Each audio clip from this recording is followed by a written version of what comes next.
پس از همه شب به دمت سحر، ناگهان نگار من چونان مه نو آمد از سفر.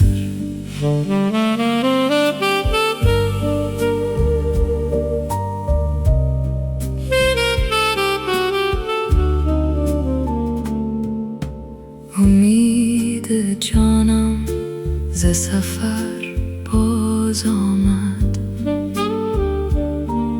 شکر دهانم ز سفر باز آمد.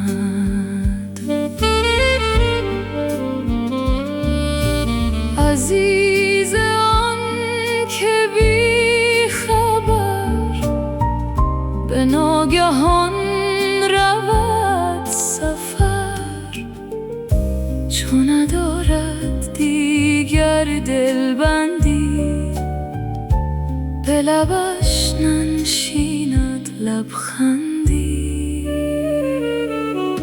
همچنان که عاقبت پس از همه شب به دمت سحر، ناگهان نگار من چونان مه نو آمد از سفر. من هم پس از آن دوری، بعد از غم مهجوری، یک شاخ گل بردم به برش، دیدم که نگار من سرخوش ز کنار من بگذشت و به بر یار دگرش. وای از آن گلی که دست من بود، خاموش و یک جهان سخن بود، خاموش و یک جهان سخن بود. گل که شهره شد به بی وفایی، ز دیدن چنین جدایی، ز غصه پاره پیرهن بود.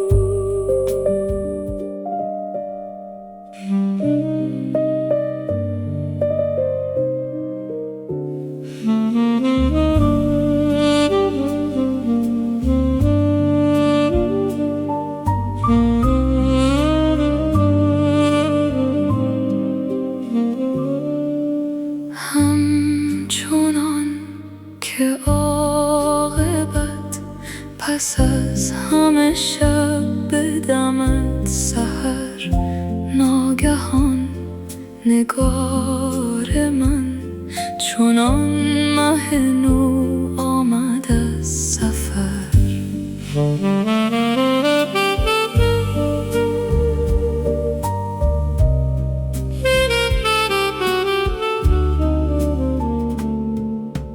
امید جانم ز سفر باز آمد، شکر دهانم ز سفر باز آمد.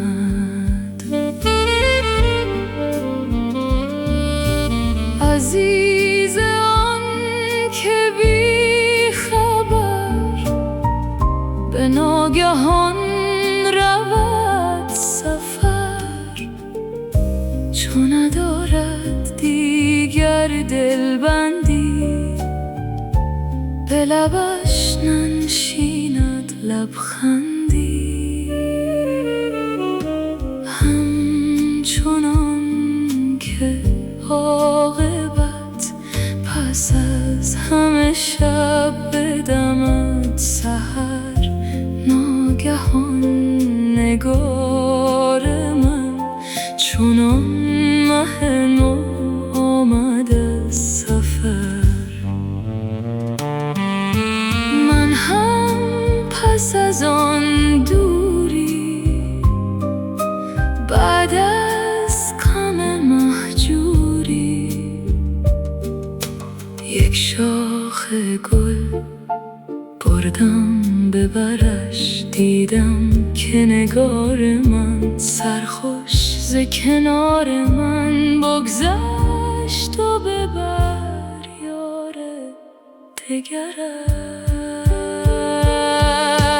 وای از آن گلی که دست من بود، خاموش و یک جهان سخن بود، خاموش و یک جهان سخن بود. گل که شهره شد به بی وفایی، ز دیدن چنین جدایی، ز غصه پاره